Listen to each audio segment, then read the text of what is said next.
Have you ever been saved without knowing it?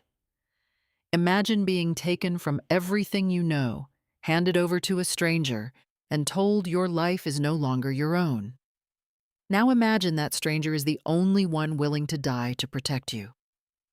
This is a story about fear, sacrifice, and the kind of love that speaks in silence. If this story moved you, leave a like, share your thoughts in the comments, share it with others, and subscribe for more heartfelt stories. The wind off the Rockies didn't howl, it bit. It carried the scent of approaching frost and pine resin, a harsh reminder that winter was arriving early this year. I stood on the edge of my porch, my thumbs hooked into my gun belt, watching the narrow wagon trail that wound its way up from the valley. I heard the creak of the wagon wheels before I saw the horses crest the ridge. Every instinct in my body, honed from a decade of wearing a U.S. Marshal's badge, told me to step back into the shadows. I wasn't a man who welcomed company. For 7 years, this mountain had been my sanctuary, a place where the blood and dust of my past couldn't reach me.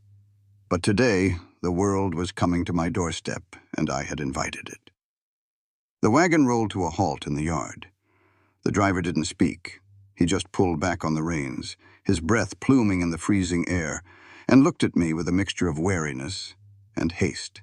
He wanted to drop his cargo and get off the mountain before the sky turned completely gray. Then she climbed down. Clara Montgomery. She was 22 years old, stepping onto the frozen dirt in a dress that belonged in a high society parlor, not at 8,000 feet of elevation. The thin wool shawl wrapped around her shoulders offered practically no protection against the biting wind, and she was shivering so violently I could see it from the porch. But when she lifted her chin and looked at me, there were no tears in her eyes. There was only a cold, brittle defiance. It was the look of a woman who had been stripped of everything, including her dignity, and had decided she would not break in front of the man who had bought her. My chest tightened, a heavy ache blooming behind my ribs. She believed I was a monster. She believed I was the ruthless mountain man who had demanded her hand in exchange for settling her father's catastrophic debts. And Arthur Montgomery, that spineless, sniveling coward of a father, had let her believe it. It was easier for Arthur to tell his daughter she was being sacrificed to a stranger on a mountain than to admit the truth. That the ruthless mining boss, Jed Vance, had been days away from claiming her as his property. I had emptied my life savings, every cent of the blood money I'd earned hunting outlaws, to buy Arthur Montgomery's debt and get Clara out of the valley. I had paid to save her, but looking at the terror she was trying so desperately to hide, I felt like a damn thief. I walked down the wooden steps, the spurs on my boots chiming faintly against the frost-hardened earth. I kept my face blank, my jaw set. If she knew the truth now, that I pitied her, that I loathed her father, that Vance was still hunting for her, she would panic. She wouldn't trust a stranger who claimed to be her savior. I had to play the part of the gruff, indifferent recluse her family had made me out to be. "Mr. Thorne," the driver muttered, tipping his hat. I gave him a single nod. I didn't spare him a word. I walked straight to the back of the wagon and hauled her single, battered leather trunk out of the bed as if it weighed nothing. When I turned back, Clara was watching me. Her gaze swept over my broad shoulders, the worn leather of my coat, and the heavy colt tied down to my thigh. I could see her bracing herself, waiting for a cruel remark, a heavy hand, or a demand. "Cold day for a ride," I said. My voice was rough, gravelly from too many days of speaking to no one but my horse. "It was manageable," she replied. Her voice was like crushed glass, fragile but sharp enough to draw blood. I nodded toward the cabin. "Go inside. There's coffee on the stove." She didn't move immediately. She stared at the sturdy timber walls of my home, the smoke curling from the stone chimney, and then back at me. She was calculating her odds of survival, weighing the isolation of the mountain against the stranger holding her luggage. Taking a deep, shaky breath, She picked up the skirts of her impractical dress and marched up the steps, her spine rigidly straight. I paid the driver the remainder of his coin, watched him turn the wagon around with desperate speed, and then followed my new bride inside. The cabin was warm, smelling of wood smoke and the venison stew I had left simmering. Clara stood dead center in the main room, her arms wrapped around her waist, looking entirely out of place among the bearskin rugs, the racks of rifles, and the simple, heavy wooden furniture I had built with my own hands. I set her trunk down near the hallway. The dull thud made her flinch. I hated that flinch. I wanted to tell her she was safe. I wanted to wrap her in a thick blanket, pour her a cup of hot coffee, and promise her that no one, not Jed Vance, not her bastard of a brother, not her cowardly father, would ever put a hand on her again. But trust wasn't something you could force. It had to be earned, inch by painful inch. "The room on the left is yours," I told her, keeping my distance. She turned her head, her dark eyes wide and guarded. "Mine?" she echoed softly. "It has a bed, extra blankets in the chest, and a window that faces the sunrise." I pointed a gloved finger at the heavy oak door. "There's a brass lock on it." Clara swallowed hard, her chin lifting another fraction of an inch. "I assume you have the key?" "I do not," I said flatly. I met her gaze, making sure she saw the absolute seriousness in my eyes. "The key is in the lock, on the inside. You turn it when you go in, and I don't cross that threshold unless the cabin is on fire." Surprise flickered across her face, momentarily breaking her mask of bitter resignation. She looked at the door, then back at me, searching for the trick, the hidden trap in my words. "Why are you telling me this?" she asked, her voice trembling just slightly. "Because this is a hard mountain, Miss Montgomery, and a long winter is coming." I turned away, unbuckling my gun belt to give her a visual confirmation that I was standing down. "You'll need to sleep, and a person can't sleep if they're listening for footsteps in the dark. Go warm up. Supper is in an hour." I didn't wait for her to thank me, nor did I expect her to. I walked to the kitchen area, grabbed the coffee pot, and kept my back to her. A moment later, I heard the rustle of her skirts, the heavy scrape of her trunk being dragged across the floorboards, and the solid thud of the bedroom door closing. Then came the sharp, metallic click of the deadbolt turning. I let out a breath I didn't realize I'd been holding. I set the coffee pot down, walked over to the stone fireplace, and stoked the embers until the flames roared back to life.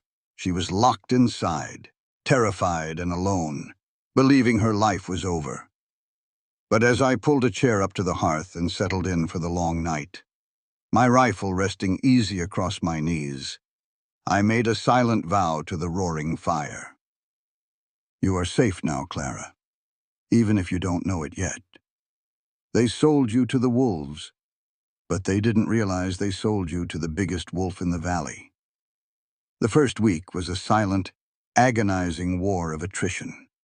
I woke before dawn every morning, the cold biting through the floorboards before I even managed to pull my boots on. My routine became a calculated exercise in avoidance. I would build up the fire in the main room, set a pot of coffee on the cast-iron stove, and slip out the front door before I heard the metallic scrape of the deadbolt turning in Clara's bedroom. I didn't want to be the first thing she saw when she woke up. I knew what I looked like. At 6'3", with shoulders thickened by years of hard labor and brawling, a face weathered by the high-altitude sun, and a jagged scar cutting across my left jawline, I was not a comforting sight. Add the Colt .45 that I wore out of muscle memory, and I was exactly the kind of nightmare a high-society girl from the city expected to find in the lawless reaches of the Rockies. So I gave her the only thing I could: space. Vast, empty, freezing space. Out in the barn, the air was sharp with the scent of hay and manure. I spent hours brushing down my horses, taking particular care with Midnight, a massive black stallion with a temper that matched my own. "Easy, boy," I murmured, running the stiff brush over his flanks. Midnight snorted, his breath creating clouds in the frigid air. He bumped his heavy head against my chest, demanding the attention I was usually too distracted to give. My mind was entirely occupied by the woman sitting in my cabin. When I finally returned to the house around mid-morning, my arms loaded with chopped firewood, I would find her sitting stiffly at the small kitchen table. She still wore the same dark blue wool dress she had arrived in, though she had managed to brush her dark hair and pin it up neatly. She looked painfully out of place, a delicate porcelain teacup resting on a rough-hewn anvil. "Morning," I would say, keeping my voice low, dropping the wood into the iron bin beside the hearth. "Good morning, Mr. Thorne," she would reply. Her voice was always perfectly polite, perfectly measured, and entirely devoid of warmth. She spoke to me the way a hostage speaks to a captor, careful not to provoke, careful not to offend. It twisted a knife in my gut every single time. She didn't eat much. I would cook bacon, fry eggs, bake biscuits that were heavy enough to be used as masonry, but she would only pick at her plate. She was waiting for the shoe to drop. She was waiting for the moment the mountain man who bought her would demand his pound of flesh. Every time I reached across the table for the salt, I saw her shoulders tense. Every time the wind rattled the window panes, her eyes darted to the door. By the fourth day, the silence in the cabin had grown so heavy it felt hard to breathe. I sat by the fire that evening pretending to read a worn almanac, but my eyes kept drifting over the top of the pages to where Clara sat near the frosted window. She was mending a tear in her shawl, her needle flashing in the lamplight. Beside her, resting on the windowsill, was a small leather-bound book. She had read it 3 times since she arrived. It was the only piece of her old life she had managed to bring with her. Looking at that book brought back a memory from a week ago, a memory that made my jaw clench in silent fury. I had been in the mercantile down in the valley, finalizing the purchase of the winter supplies, when I saw Arthur Montgomery dragging his daughter through the aisles. Arthur had been sweating, desperate to keep up appearances even as his financial empire crumbled into dust around him. Clara had walked behind him, her face pale, her spirit visibly breaking. As they passed the glass counter, I had seen her pause. Her eyes had caught on a small glass jar filled with red and white peppermint candies.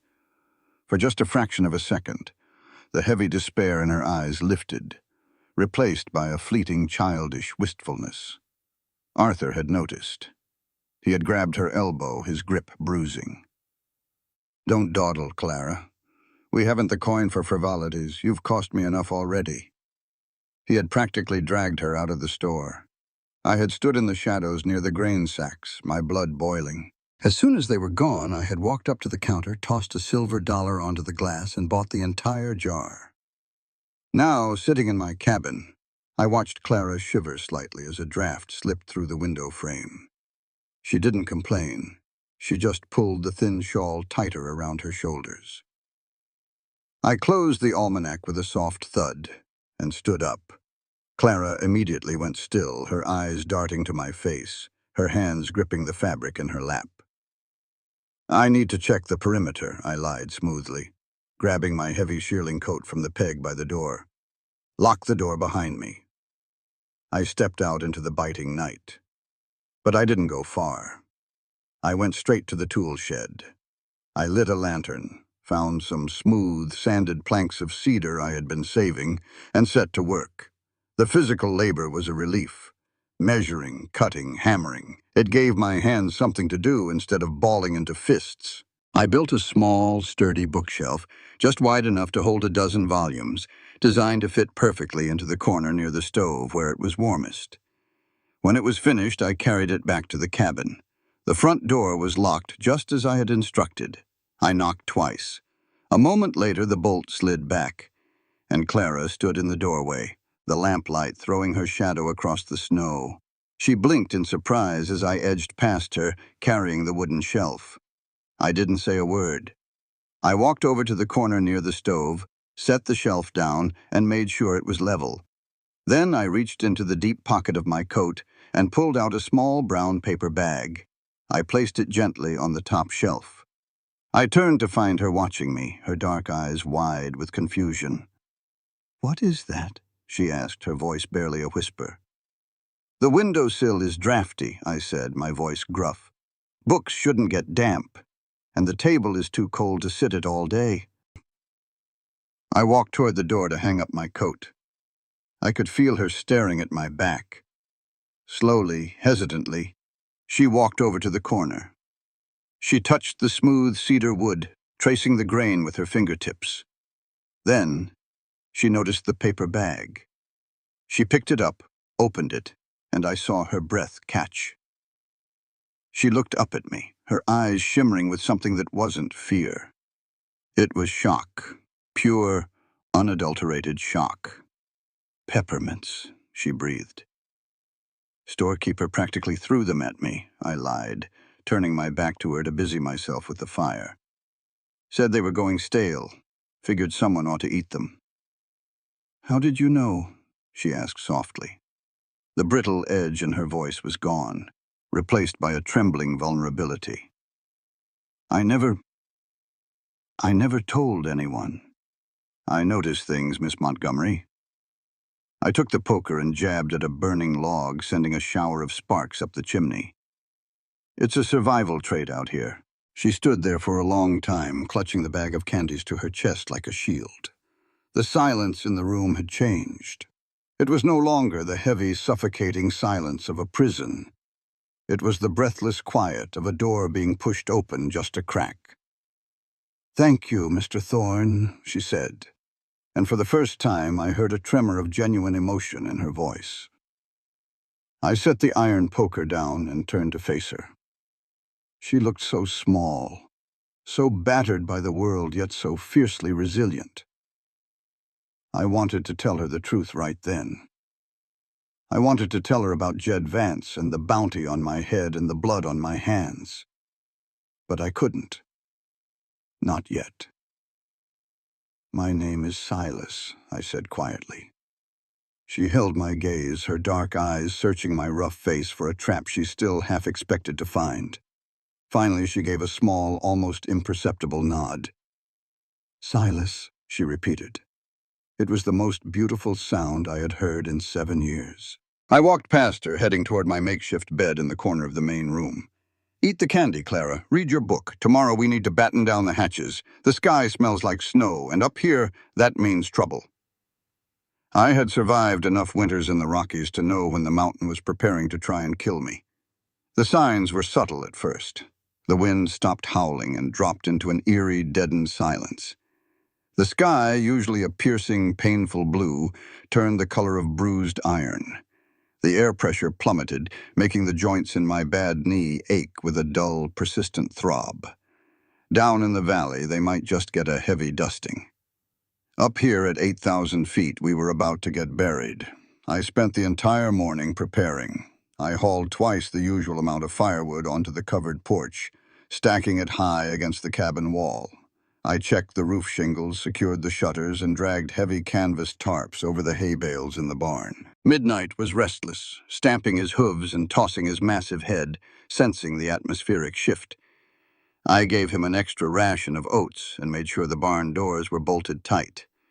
When I finally stomped back into the cabin, beating the first few errant snowflakes from my coat, I found Clara standing by the kitchen window, staring out at the darkening sky. She had changed out of her city dress. The night before, I had left a pile of my old clean woolen shirts and a pair of suspenders outside her door. She was wearing one of the shirts now. It swallowed her whole, the sleeves rolled up past her elbows, the hem falling past her knees like a dress. She had tied a piece of twine around her waist to give it some shape. She looked ridiculous, and she looked beautiful. "It's starting," she said quietly, her breath fogging the cold glass. "It's going to get worse," I warned, shedding my coat and hanging it near the fire. "A whiteout. Once it hits full force, we won't be able to see the barn from the porch. We'll be locked in for at least 3 days, maybe 4. She turned slowly to face me. The fear I had seen on her first day was creeping back into her eyes. But it wasn't the storm she was afraid of. It was the confinement, the claustrophobia of being trapped in a 20 by 20-foot wooden box with a man she still barely knew. 3 days, she repeated, her voice tight. "I've got enough food to last us through spring. And enough wood to keep us from freezing, I said, moving to the wash basin to scrub the dirt and grease from my hands. You don't need to worry about surviving, Clara. Surviving the weather wasn't what I was worried about, she shot back. The words hung in the air, sharp and unretracted. I grabbed a towel, drying my hands slowly, buying myself time to control the sudden flare of frustration in my chest. I turned to look at her. She stood her ground, her chin tilted up, her hands fisted in the oversized pockets of my shirt. I haven't laid a hand on you, I said, my voice dangerously soft. I haven't asked you for a damn thing. What exactly do you think I'm going to do to you while the snow falls? I don't know, she snapped, her composure finally cracking. She took a step toward me, her dark eyes flashing with a desperate, suppressed anger. I don't know what you want from me, Silas. You bought me. My father owed you money, and he gave me to you to settle the debt. That makes me your property. So why are you treating me like a guest? Why the separate room? Why the books? Why the candy? Her chest was heaving, the words tearing out of her like water bursting through a dam. She was terrified of my kindness because kindness in her world was always a transaction. Kindness was a trap. Because you're not property, I said, my voice hardening. I closed the distance between us, stopping just a few feet away. I loomed over her, but I kept my hands firmly planted at my sides. You are a human being. People don't buy human beings unless they want something, she yelled, tears of absolute frustration welling in her eyes. How much was it? How much did my father owe you? The lie tasted like ash in my mouth. I couldn't tell her about Jed Vance. If I told her that Vance, the most ruthless, depraved man in the territory, had paid her father for the right to own her, the horror would break her mind. She would never feel safe, knowing a monster with endless wealth was looking for her. I had to let her believe the fiction her father had created. I had to play the villain to keep her sane. The debt is settled, I said, my tone absolute and unyielding. The ledger is closed. What your father owed me is gone. It evaporated the second you stepped off that wagon. That's not how the world works, she whispered, a tear finally spilling over her lashes and cutting a clean line down her pale cheek. It's how my mountain works, I countered fiercely. Out there in the city, men trade paper and lives and call it business.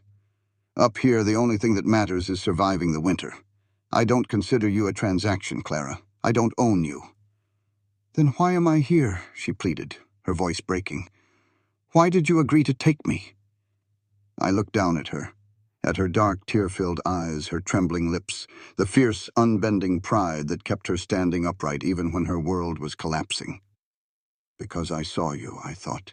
Because I saw your father dragging you toward a slaughterhouse, and I knew if I didn't step in, you would die. Because you needed a place to go, I said quietly. And I had an empty cabin. The wind suddenly slammed against the side of the house, a concussive blast that rattled the plates in the cupboards and made the timber groan. The storm had arrived. In seconds, the pale light coming through the window was entirely obliterated, replaced by a blinding, swirling wall of white snow. The temperature in the room seemed to drop 10 degrees instantly.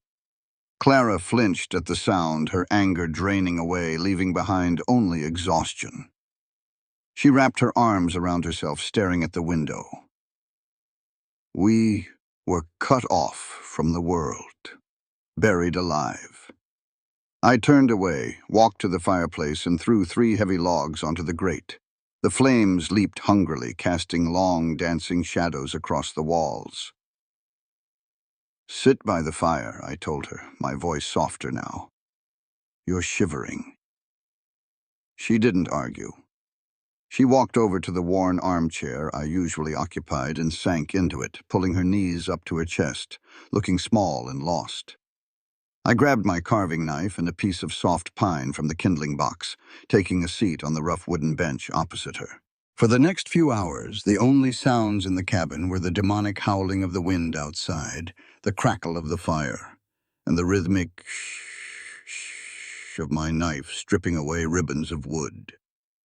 I was carving a small figurine, a horse modeled after midnight.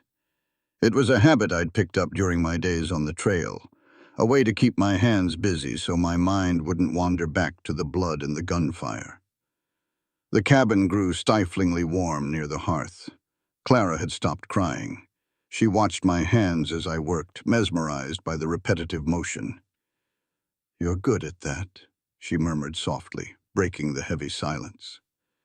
I paused, blowing the wood shavings off the horse's newly formed mane. "Passes the time." She uncurled her legs and leaned forward slightly, resting her elbows on her knees.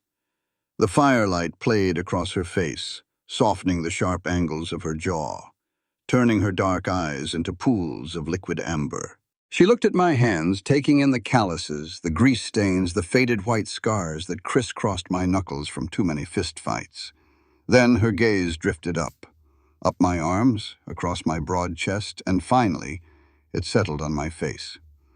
More specifically, on the jagged, raised line of pale tissue that ran from beneath my left ear down to the edge of my chin. A souvenir from a desperate outlaw with a hunting knife, 5 years ago in a muddy alley in Dodge City.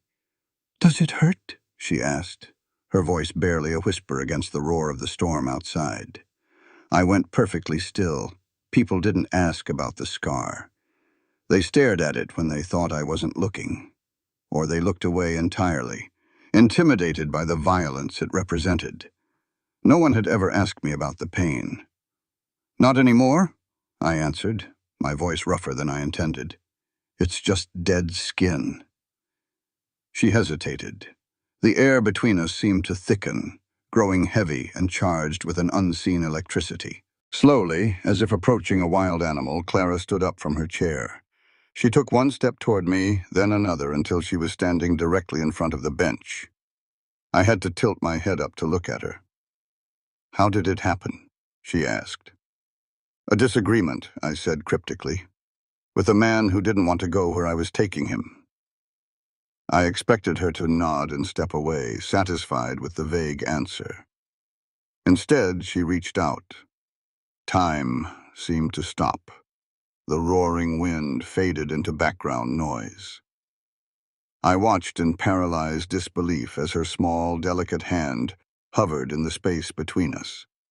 Her fingers were trembling slightly, but her eyes were locked onto mine, seeking permission. I couldn't move. I couldn't breathe. I was a man who had lived in total isolation, starved of human contact, untouched by anything but violence and cold winds for 7 years. Her fingertips brushed against my jaw. A jolt of pure, agonizing heat shot through my body. I gasped, a harsh, involuntary sound, and my hands gripped the edges of the wooden bench tight enough to splinter the wood. Her touch was impossibly soft, tracing the jagged line of the scar with a reverence I didn't understand, and certainly didn't deserve. It was an act of profound intimacy, a quiet demolition of the walls we had both built. She wasn't looking at a monster. She was looking at a man who had survived. "Clara," I choked out, the word tearing out of my throat like a plea. I couldn't take it. The sudden rush of need, the desperate, clawing hunger to pull her into my arms, to bury my face in her neck and breathe her in, it was overwhelming. If I let her touch me for 1 second longer, I would lose whatever iron control I had left. I surged to my feet, stepping back so abruptly the bench scraped violently against the floorboards. Clara gasped, snatching her hand back, her eyes wide with sudden alarm. "Don't," I said, my voice harsh, breathing heavily as if I'd just run a mile through the snow. "Don't do that." I didn't wait for her to apologize. I turned my back on her, throwing the carving knife and the wooden horse onto the table, and walked to the far side of the room, staring blindly out the frosted window into the blinding white chaos of the storm. I was shaking. I clenched my fists until my knuckles popped, silently cursing myself. She had offered me the first moment of genuine tenderness I had experienced in a decade, and I had recoiled like a wounded dog.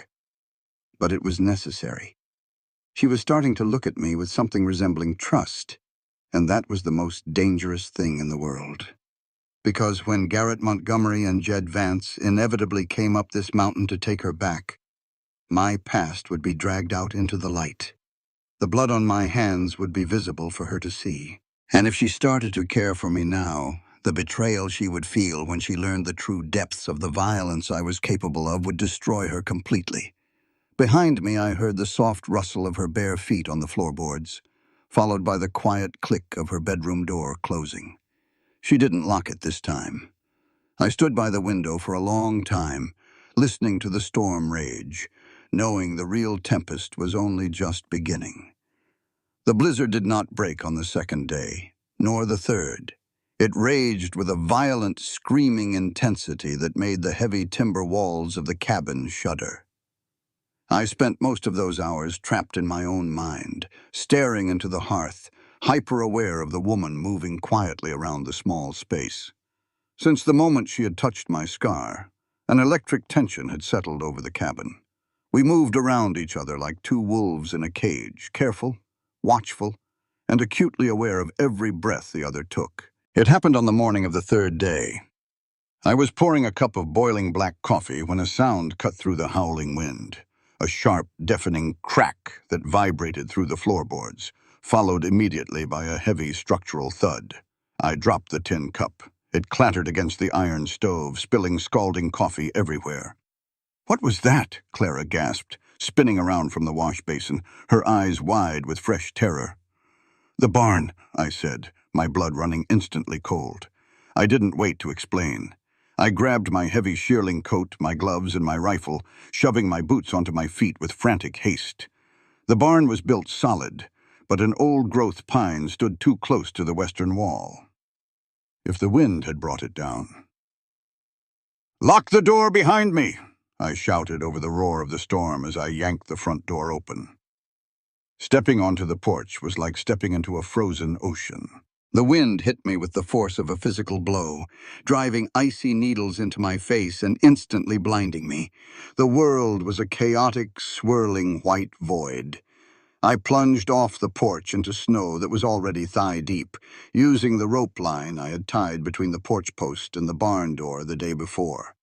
Without it, I would have been disoriented and lost within 10 feet of the cabin. I fought my way through the drifts, my lungs burning with the sub-zero air. When I finally reached the heavy barn doors, I threw my weight against them, shoving them open against the packed snow. The interior of the barn was a scene of absolute chaos. The roof on the western side had caved in. A massive, jagged branch of the old pine tree had punched straight through the timber and shingles like a spear. Beneath the wreckage, the air was filled with the frantic, terrifying sound of a horse screaming.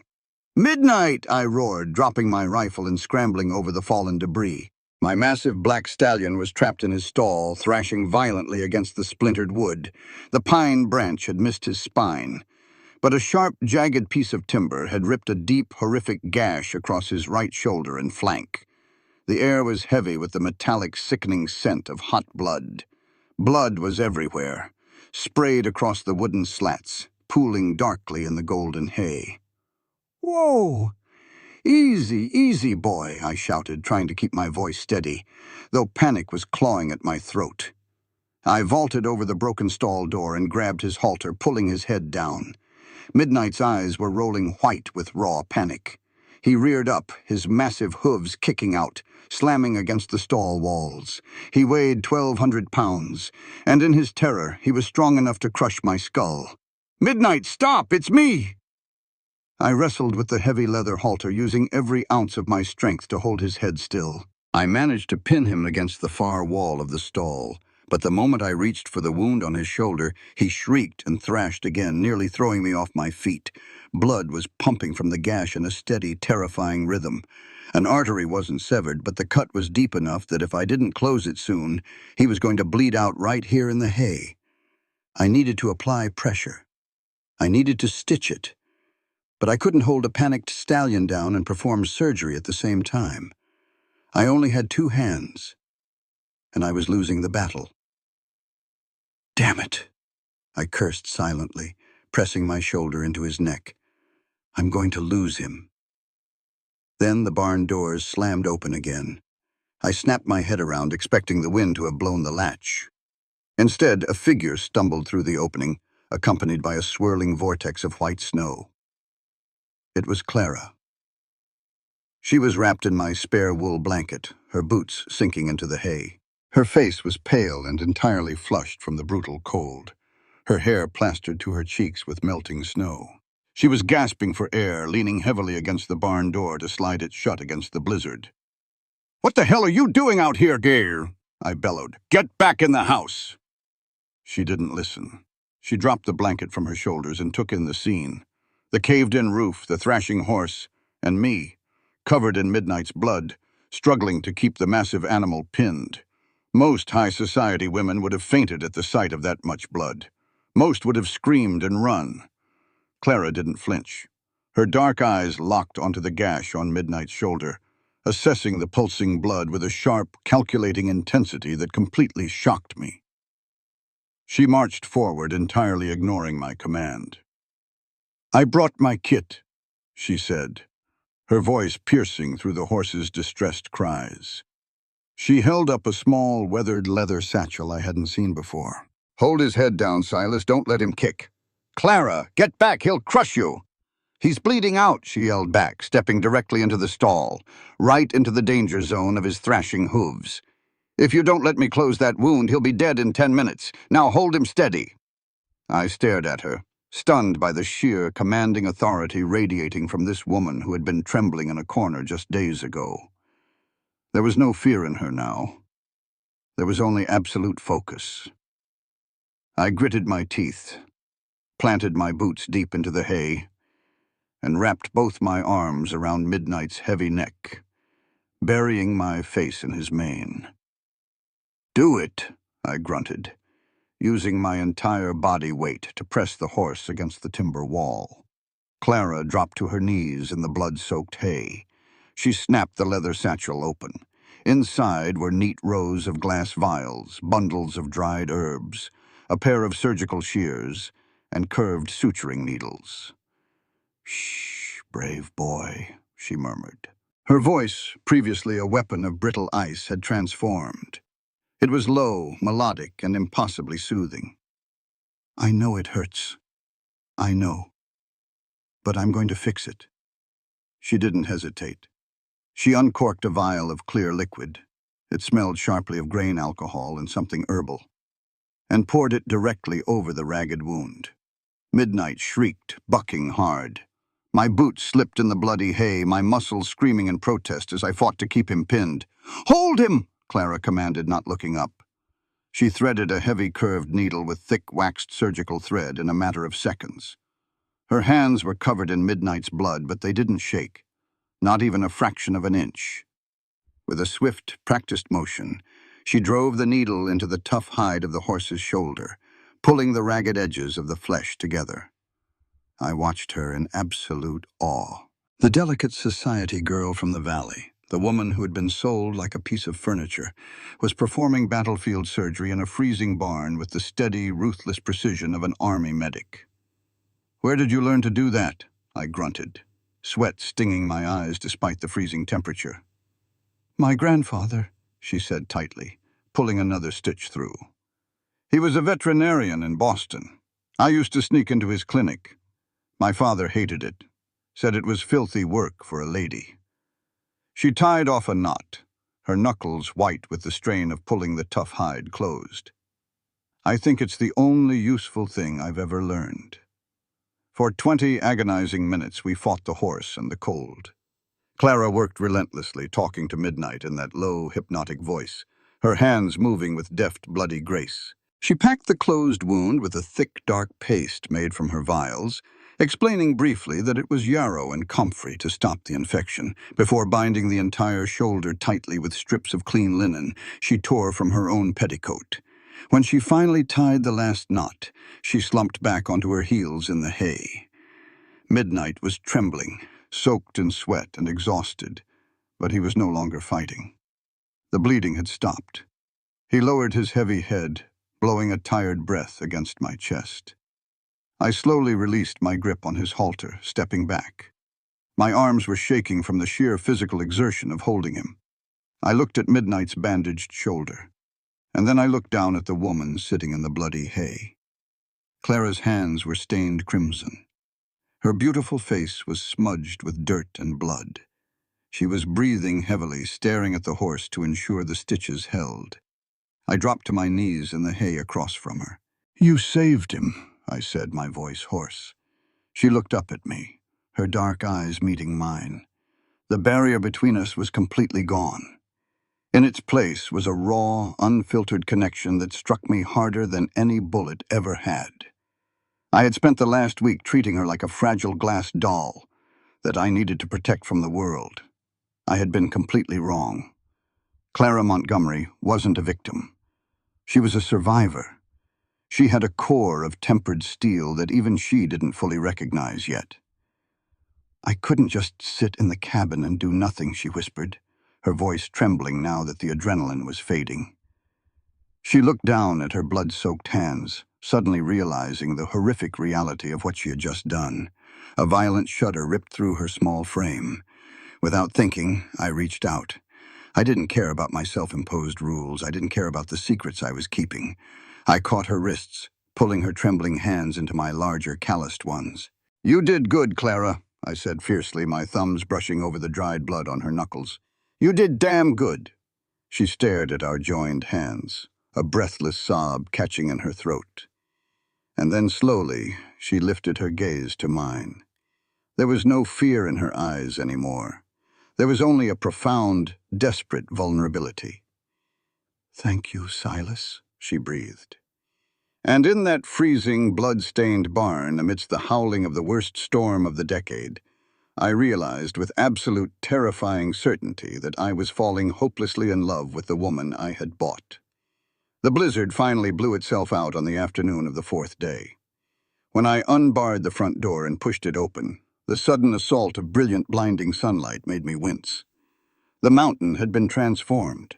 The world was buried under 4 feet of pristine, glittering white snow. The pine trees bowed under the heavy weight, and the jagged peaks of the Rockies stood out against a sky so fiercely blue it almost hurt to look at. The deadly chaos of the storm was gone, replaced by a profound, echoing stillness. I stood on the porch, taking a deep breath of the freezing, pine-scented air. Behind me, I heard the soft thud of footsteps. Clara stepped out onto the porch, pulling my oversized wool coat tighter around her shoulders. She squinted against the glare of the snow, her breath pluming in the air. "It's over," she said softly. "It's over," I agreed, looking down at her. The dynamic between us had shifted irrevocably since the incident in the barn. The stifling tension of the first few days had evaporated, replaced by a quiet, steady camaraderie. We had spent the last 24 hours checking on Midnight every few hours, taking turns applying her herbal poultices to his wound.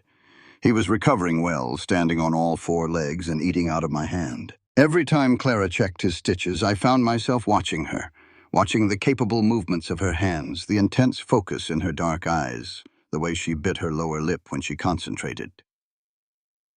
"We have a lot of digging out to do," I said, gesturing to the wall of snow blocking the stairs. "And I need to patch that hole in the barn roof before the snowmelt rots the timber." "I'll help," she offered immediately. I raised an eyebrow.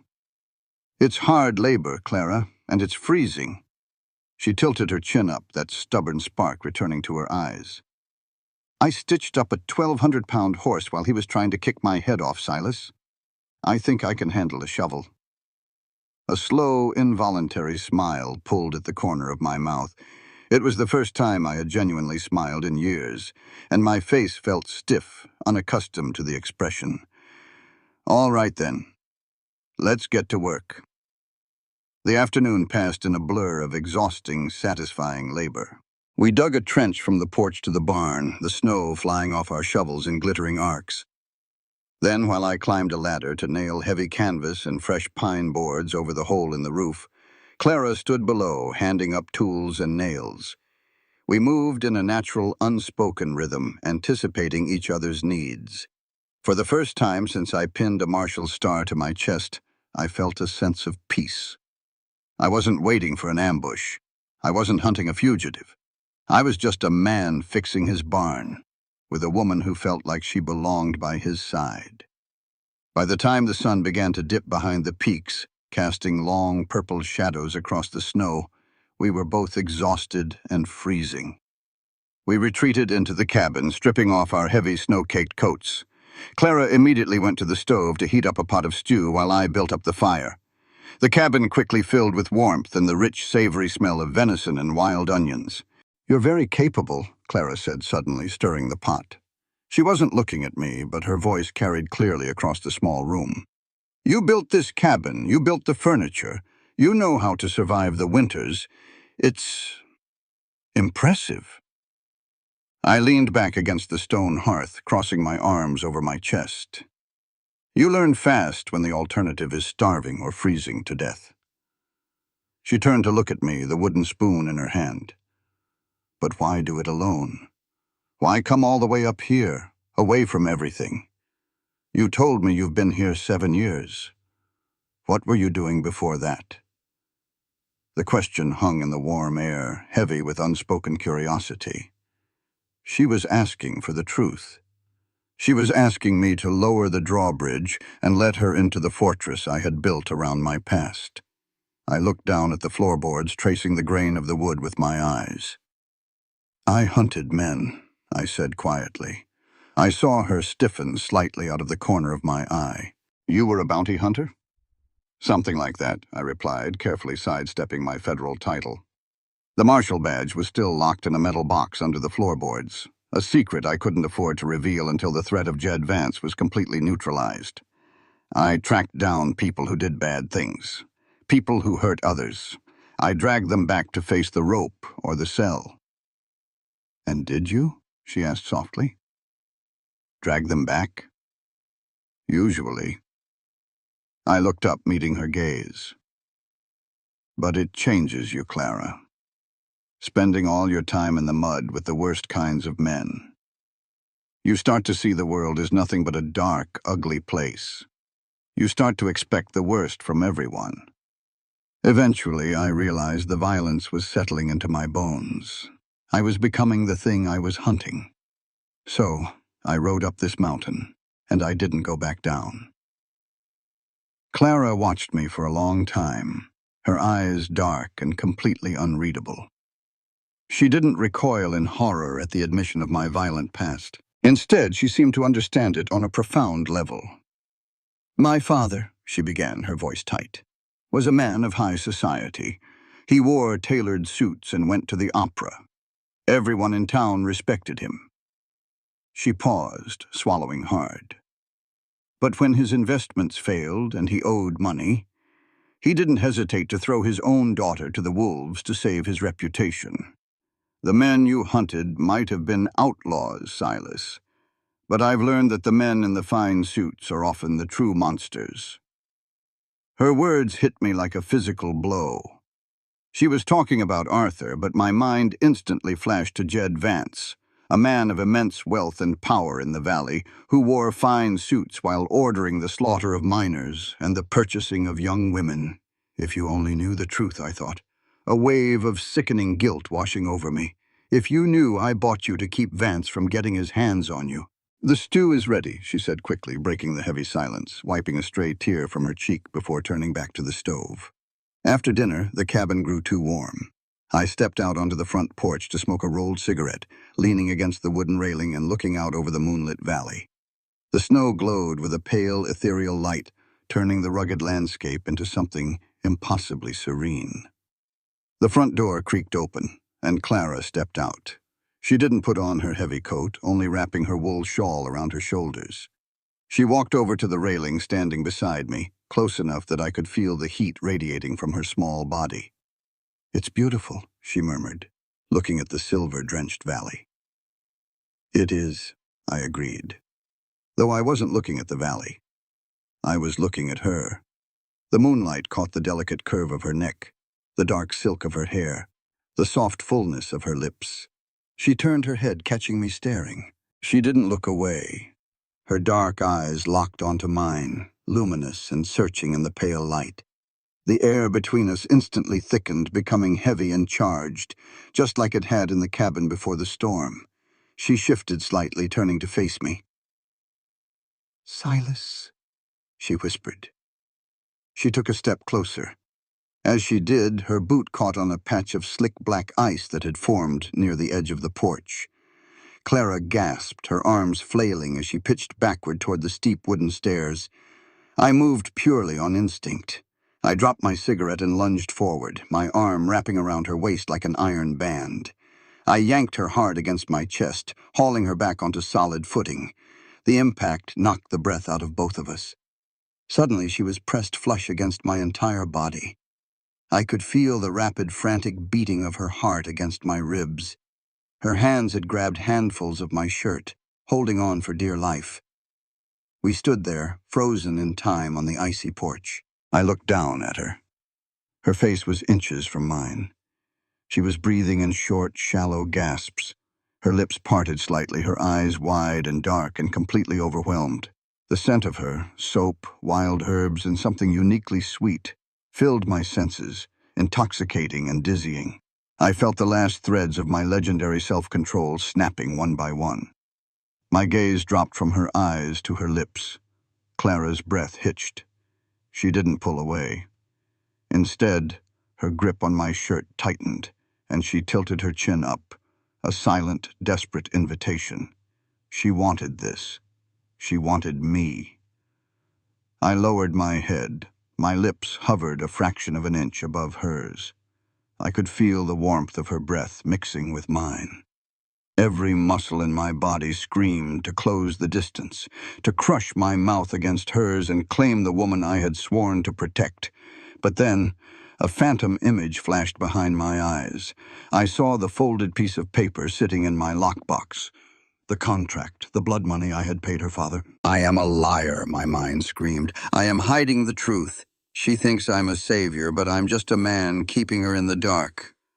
If I kissed her now, built on a foundation of omission and secrets, I would be taking advantage of her vulnerability. I would be no better than the men who used her as a pawn. I had to be worthy of her, and I couldn't be worthy until I told her the truth about Jed Vance. With a physical agony so sharp it felt like a knife in the gut, I gritted my teeth and pulled back. I released my tight grip on her waist, taking a heavy step backward, putting cold, empty air between us. "Careful," I rasped, my voice sounding completely unrecognizable, wrecked and harsh.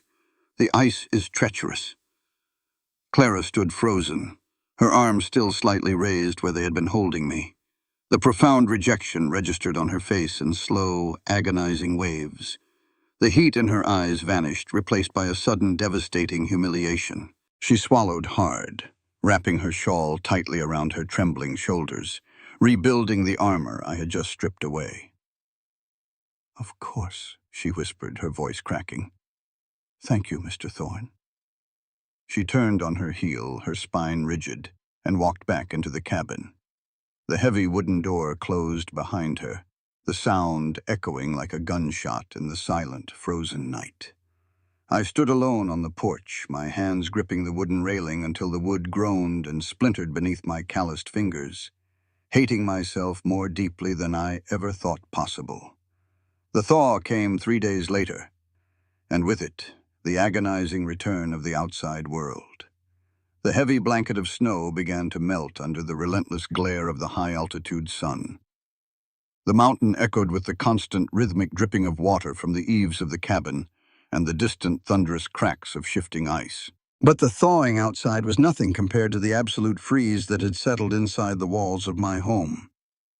Since the night on the porch, Clara had withdrawn completely. The capable, fiery woman who had saved my horse and fought me tooth and nail had vanished, replaced once again by the quiet, defensive ghost who had first arrived on my mountain. She spoke only when spoken to. She avoided my gaze. She spent hours sitting by the frosted window, staring out at the melting snow with an expression of profound, hollow exhaustion. I had broken her trust by pulling away. I had made her feel foolish, unwanted, and manipulated, all because I was too much of a coward to tell her the ugly truth about why she was really here. The guilt was a physical weight, pressing down on my chest until every breath felt like inhaling glass. I was in the barn, aggressively mucking out Midnight's stall to burn off the restless, violent energy humming in my veins, when I heard it. The sharp, unmistakable sound of horses churning through the wet, heavy slush of the trail. I froze, my grip tightening on the handle of the pitchfork. No one rode up this mountain by accident, and no one friendly rode up it this early in the season. I dropped the pitchfork and sprinted for the cabin. I burst through the front door, grabbing my Winchester rifle from the rack above the door frame and jacking a shell into the chamber in one smooth, practiced motion. Clara jumped up from the kitchen table, her face draining of color at the sight of the weapon in my hands. "Silas, what is it?" "Stay inside," I ordered, my voice hard and flat. "Do not come out, no matter what you hear." I didn't wait for her response. I stepped out onto the porch, pulling the heavy door shut behind me, and leveled my gaze at the tree line. 3 riders broke through the pines, their horses struggling through the deep melting drifts. The 2 men in the back were clearly hired muscle. Rough-looking drifters wearing heavy canvas dusters, their hands resting entirely too close to the revolvers on their hips.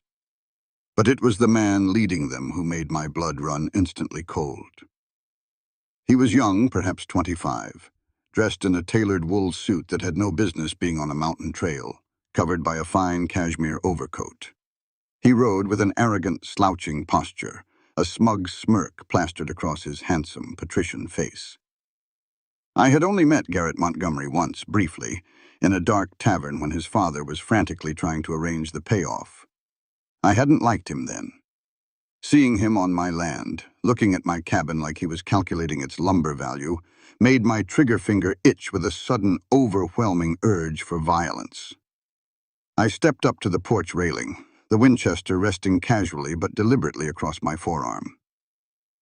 "That's far enough," I called out, my voice booming across the slushy yard. The hired guns pulled their mounts to a halt instantly, recognizing a man who knew how to use a rifle when they saw one. But Garrett just laughed, spurring his horse a few paces closer before stopping. "Silas Thorne," Garrett drawled, his voice dripping with condescension. "I must say the accommodations are even more pathetic than my father described. How does my dear sister stand the smell of pine sap and poverty?" "You're trespassing, Montgomery," I said, my voice dangerously soft. "Turn your horses around and ride back down the mountain, or I'll bury you under it." Garrett's smirk faltered for a fraction of a second, but his arrogance quickly smothered his fear. He reached into the inner pocket of his coat. The 2 thugs behind him tensed, ready to draw, but I didn't even flinch. If they cleared their leather, they'd be dead before their guns cleared their holsters. Garrett pulled out a thick, folded piece of legal parchment, waving it in the crisp air. "I'm afraid it's you who is trespassing, Thorne," Garrett said, his smile returning, venomous and sharp. "My father is a fool. He thought he owned this ridge free and clear because of some handshake deal with the territorial governor 5 years ago, but he didn't file the right patents. When his bank called in his debts last week, I took it upon myself to review his assets. Turns out this mountain was up for grabs." A cold, heavy dread began to pool in my stomach. "What did you do, Garrett?" "I fixed my family's financial situation," Garrett declared proudly. "I went to the land office in the county seat. I filed the proper patents. And then I sold the deed to this entire valley, including the ground you're standing on, to a man who actually has the capital to develop it." "You sold it," I repeated, my voice dropping an octave. "Every rock, every tree, and every squatter," Garrett sneered. "But that's not all. The buyer was very particular. He knew about the little arrangement my father made with you regarding Clara. Since the land claim your contract was based on was legally void, so is the exchange.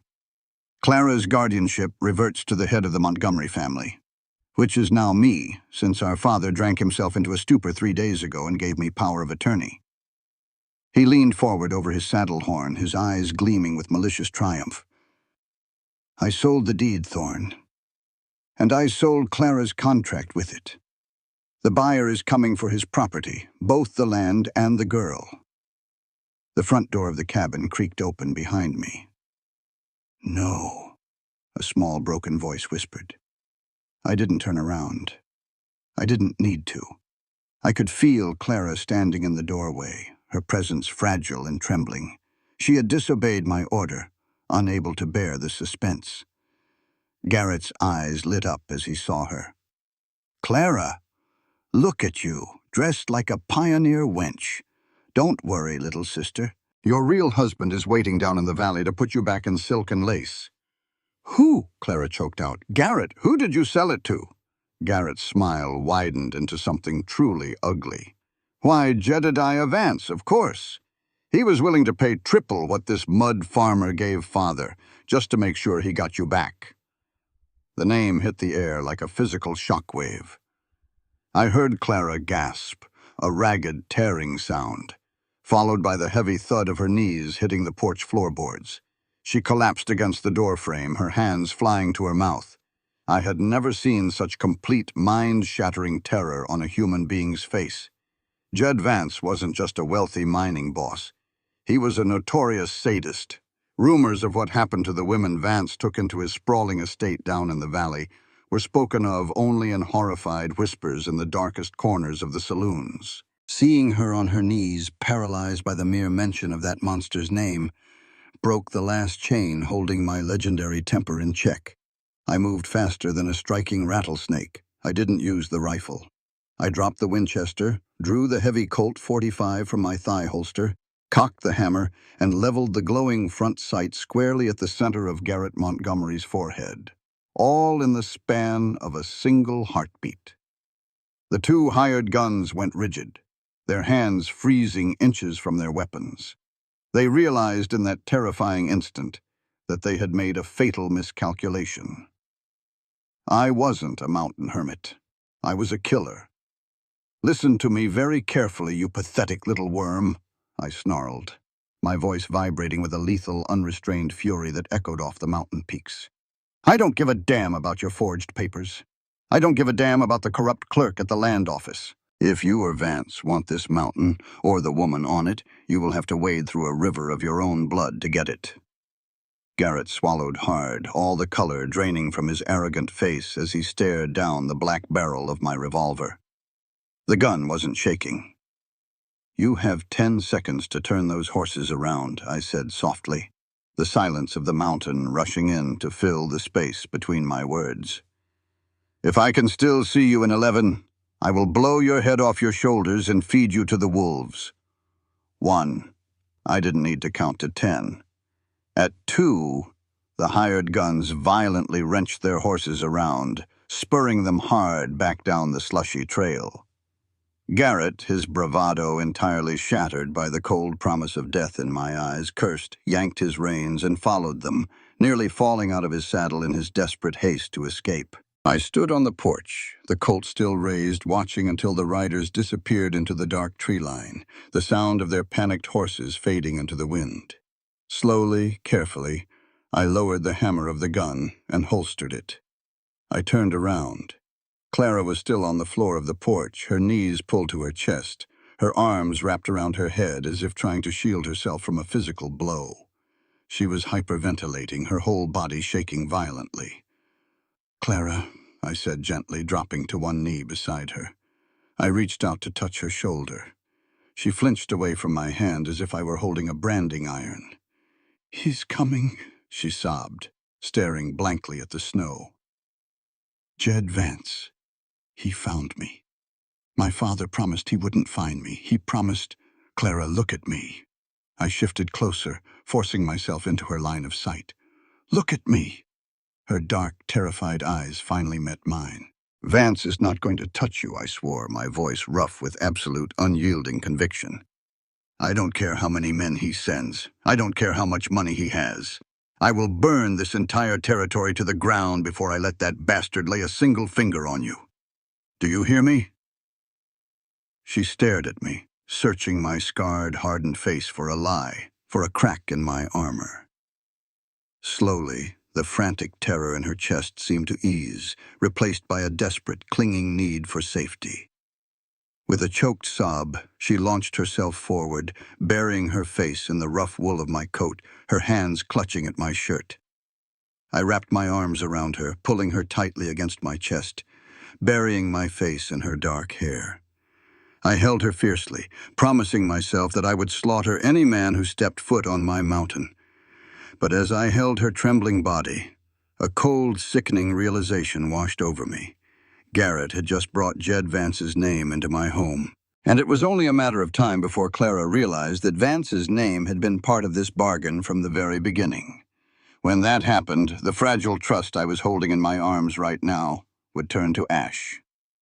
The air in the cabin was thick with the suffocating anticipation of war. For 2 days after Garrett's visit, I barely slept.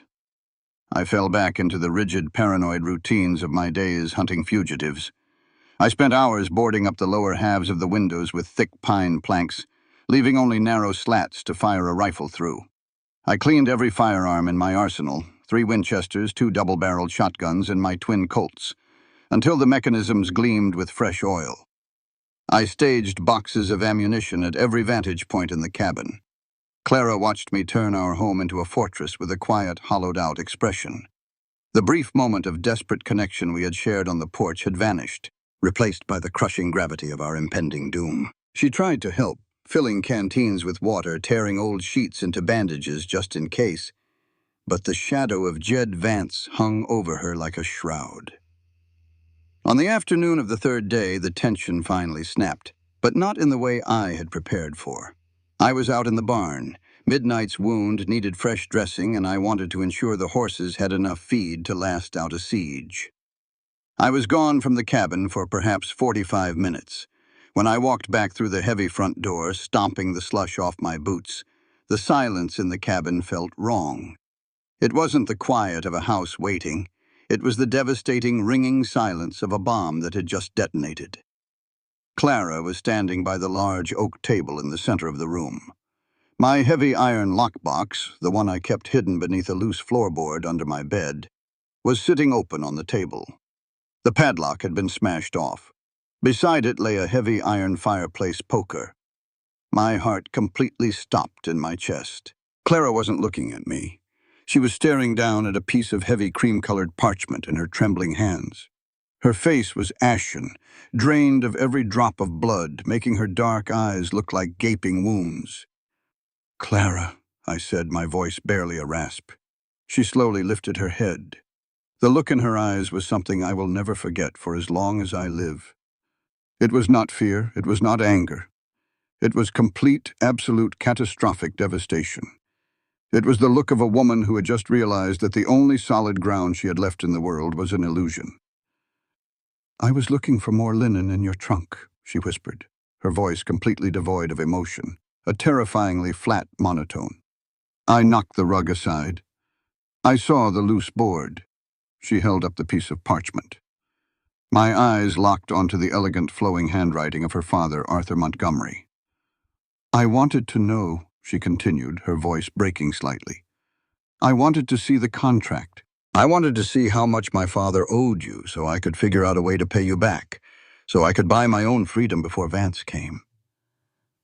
She took a shaky breath, a tear spilling over her lashes and cutting a clean line through the dust on her cheek. "But he didn't owe you anything, did he, Silas?" I opened my mouth, but my throat was entirely paralyzed. I took a step toward her, my hand instinctively reaching out. "Clara, please, let me explain."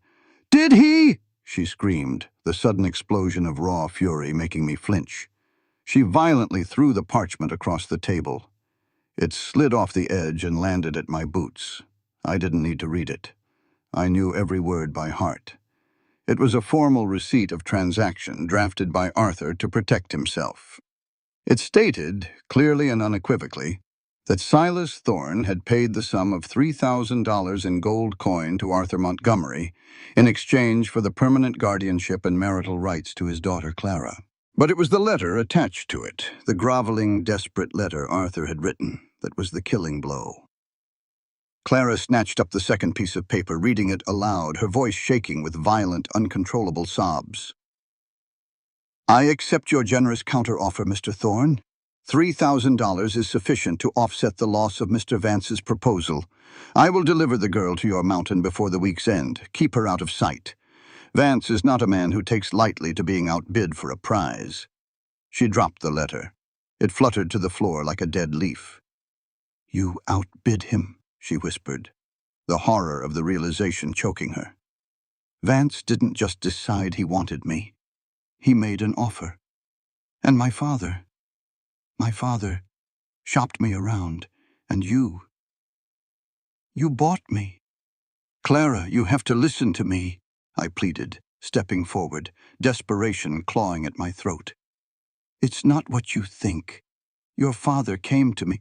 Don't you dare lie to me, she shrieked, backing away from me as if I were a venomous snake, her hands thrown up to protect herself. Don't you dare stand there and pretend you're a savior. You're just a richer monster. I am not a monster, I yelled back, the frustration and agony finally boiling over. Your father was going to sell you to Vance. I knew what Vance does to women. I knew he would destroy you. I gave your father every cent I had to my name just to get you out of that valley. And what did you expect in return? She fired back, tears streaming down her face, her chest heaving. A pet? A servant? A grateful little captive who would fall into your bed because you were slightly less cruel than the alternative? No, I roared, slamming my fist onto the heavy oak table.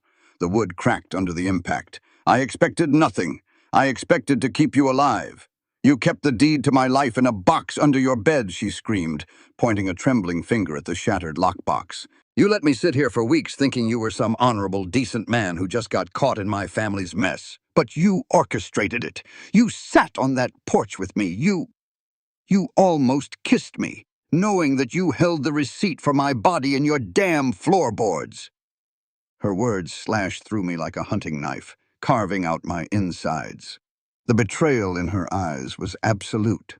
To her, my silence wasn't protection. It was manipulation. The near kiss on the porch wasn't a moment of connection. It was a predator closing in on its prey.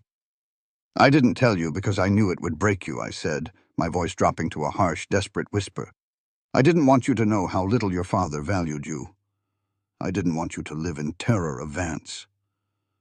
You don't get to decide what I know about my own life.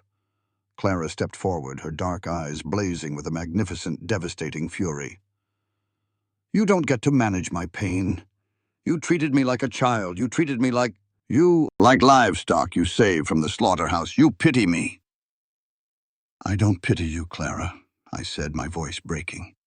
I looked at her, this fierce, beautiful, broken woman standing in the center of my fortress, and the truth I had tried so hard to bury finally tore its way out of my throat. I love you. The words hit the air and hung there, raw and bleeding. Clara stopped. The fury in her eyes fractured, replaced by a profound, agonizing confusion. For a second, just a fraction of a second, I saw a desperate yearning flare in her expression, the part of her that wanted desperately to believe me. But the damage was too deep. The lie was too heavy.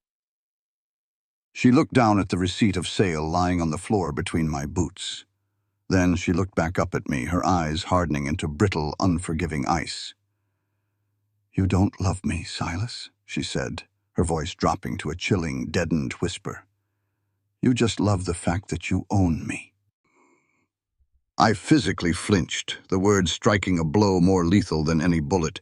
She didn't say another word. She turned her back on me, walked slowly to her bedroom, and stepped inside. Click. The heavy metallic sound of the deadbolt sliding into place echoed through the silent cabin, louder than a clap of thunder. I stood completely alone in the center of the room. The fire in the hearth cracked and popped, utterly indifferent to the fact that my world had just ended. I looked down at the paper on the floor, the proof of my transaction, the proof of my lie. I slowly sank to my knees on the rough wooden floorboards. I picked up the paper, my hands shaking uncontrollably, and crushed it in my fist. I bowed my head, pressing my knuckles to my forehead, and for the first time since I was a child, I closed my eyes and wept. The fortress I had built was impenetrable from the outside, but I had brought the poison inside myself, and it had just destroyed the only thing I had ever truly cared about. And somewhere down in the valley, Jed Vance was coming. The silence in the cabin that night was worse than the blizzard had been. It was a suffocating, heavy dread that settled into the marrow of my bones. I sat in the dark by the dying embers of the hearth, a Winchester lever-action rifle resting across my knees. The shattered lockbox remained on the table, a grim monument to the trust I had destroyed. Clara hadn't made a sound behind her locked door for hours. I wanted to knock. I wanted to beg for her forgiveness on my hands and knees. But I knew words meant nothing now. It was just past midnight when the mountain stillness shattered. It didn't start with a shout, but with the sharp, unnatural crack of a dry twig snapping under a heavy boot, just beyond the tree line. Then came the low, restless whinny of a horse that didn't belong to me, quickly muffled by a hand over its muzzle. My blood ran instantly cold. All the grief and self-loathing vanished, replaced by the lethal, hyper-focused clarity of a man going into combat. I stood up, silently cocking the hammer of the Winchester. Crack. Shatter. A bullet tore through the front window, exploding the glass and splintering the heavy wooden shutter I had nailed over it. The heavy lead slug buried itself in the stone of the fireplace, sending a shower of sparks and rock dust into the air. "Clara!" I roared over the sudden, deafening echo of the gunshot. I sprinted across the room and threw my shoulder against her bedroom door. The wood splintered, the deadbolt giving way with a violent snap. Clara was already out of bed, huddled against the far wall, her hands clamped over her ears, her eyes wide with terror. "Get down!" I grabbed her arm, hauling her low to the floor, just as another volley of gunfire erupted outside. Bullets chewed through the front wall of the cabin, tearing through the pine logs with a sickening thwack, thwack, thwack. The air instantly filled with the sharp, acrid smell of pulverized wood and cordite. "Is it him?" she gasped, choking on the dust, her fingers digging into my forearm like talons. "Yes," I grimly replied. I dragged her out of the bedroom and toward the center of the main room. I kicked away the edge of the heavy bearskin rug and grabbed the iron ring hidden in the floorboards. I hauled the heavy trapdoor upward, revealing the dark, cramped root cellar beneath the cabin. "Get in," I ordered, pushing her toward the dark square. "Do not come out, Clara. No matter what you hear up here, you do not make a sound. If they breach the cabin, you stay hidden." "Silas, no!" She grabbed the lapels of my shirt, her previous anger entirely eclipsed by absolute paralyzing fear for my life. "There are too many of them. They'll kill you." "They can try," I snarled, my eyes burning with a violent, unrestrained fury. I cupped her face in my hands, my thumbs pressing into her cheeks. "I told you I would burn this mountain down before I let them touch you. I meant it. Now get in the hole." I didn't wait for her to argue. I practically shoved her down the short wooden ladder, slammed the heavy trapdoor shut, and dragged the bearskin rug back over it. I was alone. I grabbed a second Winchester from the rack, stuffed a handful of spare shells into my coat pocket, and took my position beside the shattered front window. I peered through the narrow gap in the splintered wood. In the pale moonlight reflecting off the snow, I saw the dark shapes of men moving through the trees. 6 of them. Vance had sent a heavy hit squad. "Burn him out!" a gruff voice yelled from the darkness. "Vance wants the girl alive, but he doesn't give a damn about the mountain man." I saw the flare of a match, followed by the bright, blooming orange glow of a torch catching fire. A man stepped out from behind a massive pine, drawing his arm back to hurl the pitch-soaked brand at my roof. I brought the Winchester to my shoulder, exhaled slowly, and squeezed the trigger. The recoil punched my shoulder. The rifle cracked like thunder. The man with the torch dropped instantly, the fire falling into the wet snow and hissing out. "He's at the window! Lay down fire!" someone screamed. The night erupted into total chaos. A hail of lead slammed into the front of the cabin. Splinters of wood flew like shrapnel, slicing the side of my cheek. I ducked below the sill, working the lever of my rifle with blistering speed, popping up to fire twice into the muzzle flashes in the tree line before ducking again. A cry of pain rang out. I had hit another one, but they were advancing. "Flank him! Take the back door!" I cursed violently, dropping the empty Winchester and drawing my twin Colt revolvers. I spun around, sprinting toward the kitchen area at the back of the cabin. I was halfway across the room when the heavy oak back door exploded inward.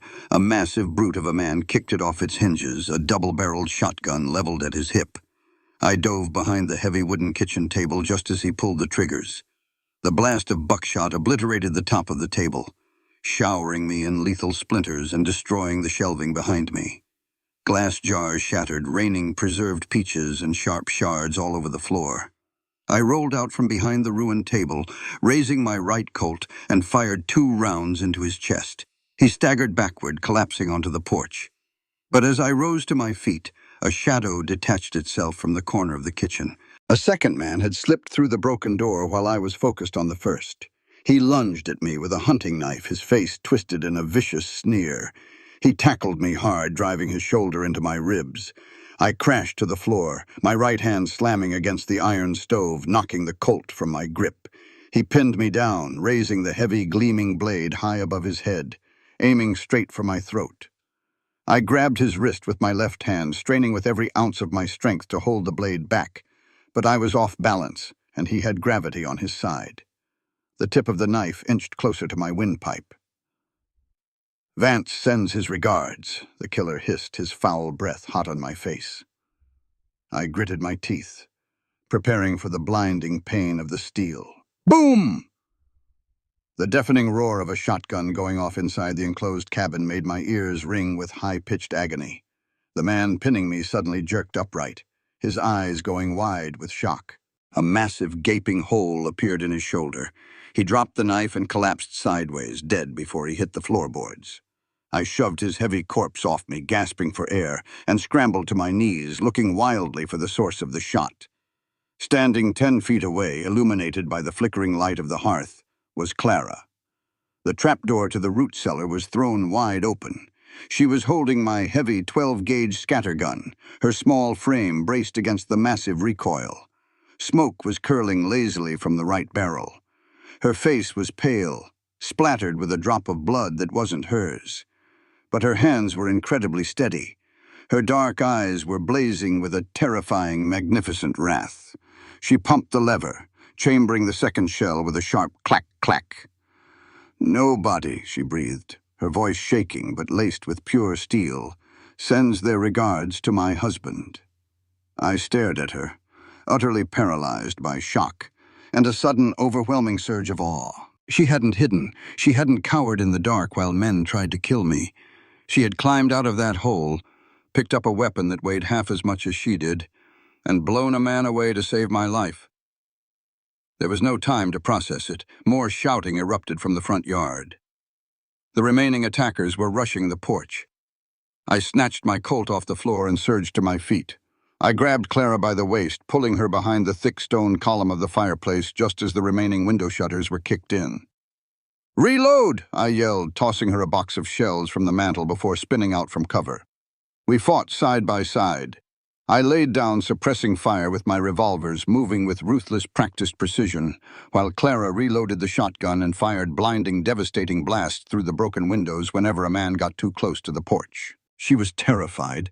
I could see her trembling every time a bullet struck the stone near our heads, but she never hesitated. She fought like a cornered lioness. Within 5 minutes, the remaining 3 men realized they were walking into a slaughterhouse. They weren't fighting a lone mountain man, they were fighting a fortress defended by 2 people who absolutely refused to die. "Fall back! Fall back!" one of them screamed. We heard the frantic scrambling of boots in the slush, followed by the desperate whipping of horses. I moved to the window, keeping my Colt raised until the sounds of their retreat faded entirely down the mountain trail, leaving only the ringing in my ears and the harsh sound of our ragged breathing. It was over. I lowered the gun. The cabin was a disaster zone. Wood splinters, shattered glass, and blood covering the floors. I turned slowly to look at Clara.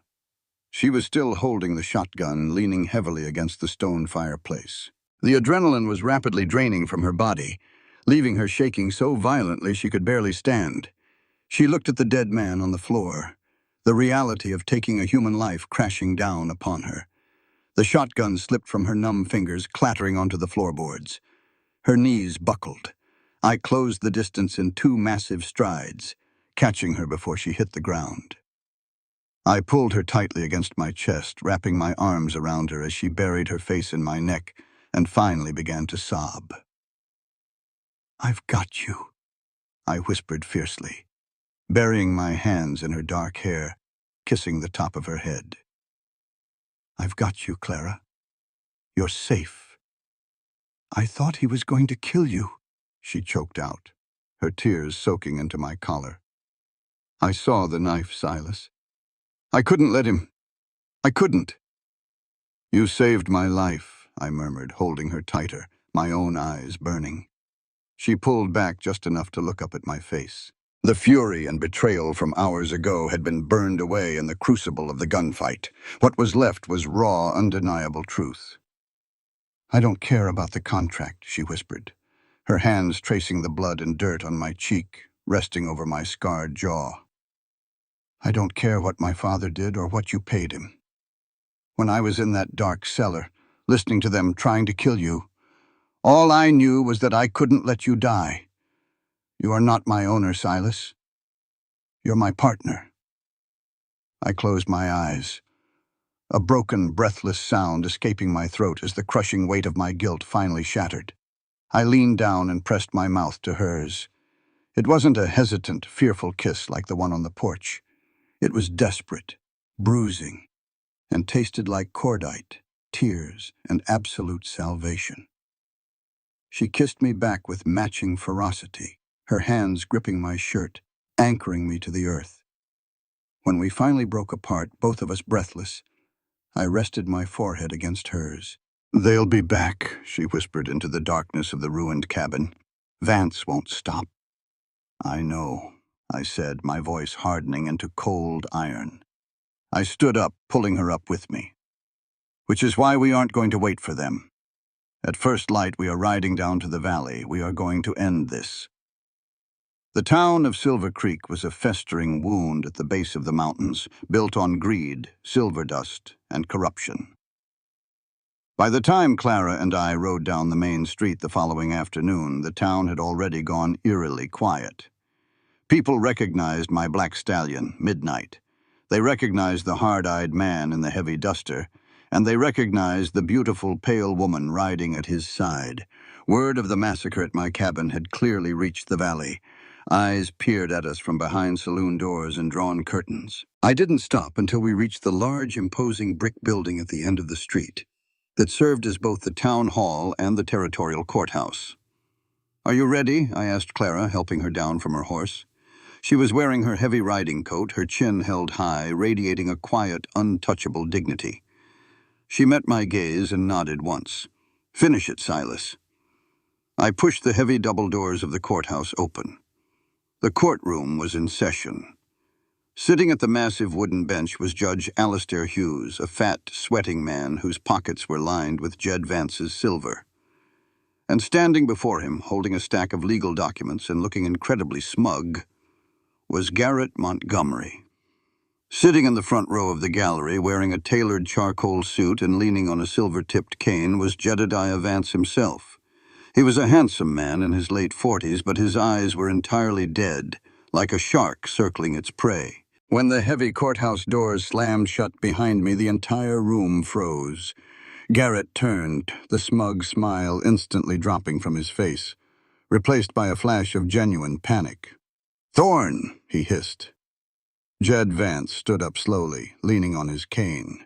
His dead eyes locked onto Clara, sweeping over her with a vile, possessive hunger that made my blood boil. "Well, well," Vance purred, his voice smooth and cold. "The mountain man decided to bring my property back after all. Judge Hughes, I believe we can expedite this hearing. The squatter has surrendered." "Bailiff, disarm that man," Judge Hughes ordered nervously, banging his gavel. Two armed deputies moved toward me from the sides of the room. I didn't draw my Colts. I held up my left hand, gesturing for the deputies to stop, and they hesitated, unnerved by my absolute lack of fear. "I haven't surrendered a damn thing, Vance," I said, my voice echoing loudly in the high-ceilinged room. I walked slowly down the center aisle, Clara walking a step behind me, protected by my shadow. "I came down here to deliver a message." "You have no standing in this court, Thorne," Garrett practically shrieked, waving his papers. "I am the head of the Montgomery family. I voided your fraudulent contract, and I sold the deed to your land to Mr. Vance. You are a trespasser and a kidnapper." "That's right," Judge Hughes stammered, trying to regain control. Mr. Montgomery has filed the patents. The land and the guardianship of the girl belong to Mr. Vance. You are ordered to vacate the territory, Thorne, or face hanging for the murder of the men you killed on the mountain last night." I stopped at the wooden railing that separated the gallery from the bench. I looked at the corrupt judge, at the trembling, greedy brother, and finally at the monster who thought he could buy human lives. "There's a flaw in your paperwork, Garrett," I said softly. Garrett scoffed. "My paperwork is perfectly legal." "It's legal in Silver Creek," I agreed. "But Silver Creek is part of the United States territory, which means land patents and the movement of stolen capital across state lines fall under federal jurisdiction." Vance's eyes narrowed. "What are you babbling about, mud farmer?" I slowly reached into the inner pocket of my heavy leather duster. The deputies tensed, hands on their holsters. But I wasn't reaching for a gun. I pulled out a heavy piece of metal attached to a thick leather backing and slammed it down onto the wooden railing with a resounding crack. The silver star caught the afternoon light streaming through the high windows. In the center of the star, carved in bold, unmistakable letters, were the words, U.S. Marshal. A collective gasp rippled through the courtroom. The two deputies instantly stepped back, their hands dropping away from their weapons as if they were suddenly burning. Judge Hughes went completely white, looking as though he might vomit over his bench. "My name is Silas Thorne," I announced, my voice carrying the absolute crushing weight of federal authority. "Senior Deputy United States Marshal, and as of this moment, this entire town is under federal jurisdiction." Garrett stumbled backward, his papers slipping from his trembling hands to scatter across the floor. No, that's impossible. You're a bounty hunter. You're a hermit." "I've been in deep cover for 2 years, Garrett," I lied smoothly, exploiting their terror. "Building a federal RICO case against Jedediah Vance for interstate smuggling, extortion, and the murder of federal witnesses. Your little land grab just tied you directly to his criminal enterprise." Vance's face contorted in absolute fury. The polished facade of the wealthy businessman shattered, revealing the vicious thug underneath.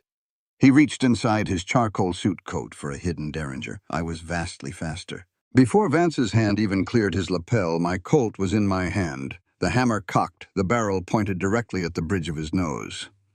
"Draw it, Vance," I whispered, a dark, lethal promise in my eyes.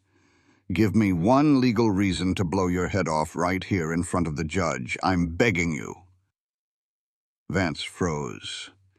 He looked down the barrel of my gun, saw the total absence of hesitation in my eyes, and slowly, very slowly, raised his empty hands in the air. "Deputies," I barked, not taking my eyes off Vance. "Arrest Jedediah Vance. Slap the irons on him. If he twitches, shoot him in the legs." The deputies, eager to prove they weren't part of Vance's corrupt payroll in front of a federal marshal, rushed forward and roughly slammed Vance against the wall, pulling his arms behind his back to cuff him. "You can't do this," Vance roared, struggling against the iron cuffs. "I own this town." "You don't own anything anymore," I said coldly. I turned my Colt toward Garrett, who was currently trying to sneak toward the side exit. "And you, Garrett Montgomery, you are under federal arrest for the forgery of territorial land patents and conspiracy to commit murder." Garrett fell to his knees, bursting into pathetic tears. "Silas, please! She's my sister. I'm family. Tell him, Clara. Tell him I didn't mean it." Clara stepped out from behind me. She walked up to the railing, looking down at the sniveling, cowardly man who had sold her for a handful of silver. "I don't have a brother," Clara said. Her voice was calm, clear, and utterly merciless. "Take him away." As the deputies dragged Garrett and Vance out of the courtroom, their shouts echoing down the hall, Judge Hughes sat frozen behind his bench, waiting for the axe to fall on him. "You have 24 hours to resign your post and leave the territory, Hughes," I told the sweating judge. "If I ever see your face in a courtroom again, I will have you indicted as an accessory." Hughes nodded frantically, practically scrambling out of his robes to flee the room. Suddenly, the massive courthouse was entirely empty, save for Clara and me. I holstered my gun.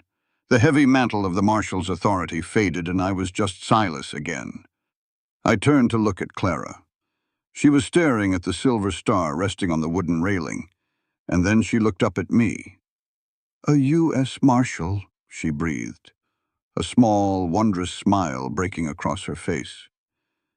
"You let me think you were just a grumpy hermit who talked to his horse." "I am a grumpy hermit who talks to his horse," I said, reaching out to gently brush a stray lock of dark hair behind her ear. "The badge just means I get paid for it." She laughed, a bright, beautiful sound that echoed in the empty room. She stepped into my space, wrapping her arms around my neck, and looked up at me with eyes full of absolute unwavering trust. "So, Marshal Thorne," she whispered, her lips inches from mine, "now that you've arrested the bad guys, what are you going to do with me?" "I'm going to take you home," I promised, leaning down to capture her lips. "To our mountain." The ride back up the mountain felt different. When Clara had first made this ascent weeks ago, the trail had been a path leading to a prison, overshadowed by a bitter, biting cold and the heavy silence of a woman who thought her life was over. Now, as our horses climbed the winding switchbacks, the late afternoon sun painted the jagged peaks of the Rockies in brilliant shades of gold and burnt orange. The air was crisp, clean, and smelled of melting snow and pine needles. The heavy, suffocating weight of my past, and the dark shadow of Jed Vance, had been left down in the muddy streets of Silver Creek. The federal cavalry was arriving tomorrow to dismantle Vance's empire piece by piece. Garrett was sitting in a cell awaiting a federal judge. The monsters were caged. When we finally broke through the tree line and the cabin came into view, I pulled Midnight to a halt. The house bore the scars of the battle. The windows were boarded up, the heavy oak door was splintered, and the timber walls were pockmarked with bullet holes. But it was still standing. The stone chimney still reached toward the sky, defiant and unbreakable. I swung down from the saddle and walked over to help Clara dismount. She slid into my arms, her hands resting naturally on my shoulders. I held her waist for a moment longer than necessary, grounding myself in the reality that she was actually here, safe and untouched. "It looks a little worse for wear," she said softly, looking at the bullet-riddled porch. "I'll replace the glass and the timber by the end of the week," I promised, leading the horses toward the barn. "I'll make it stronger." After I had settled Midnight and Clara's mare with fresh hay and oats, I walked back out to the yard.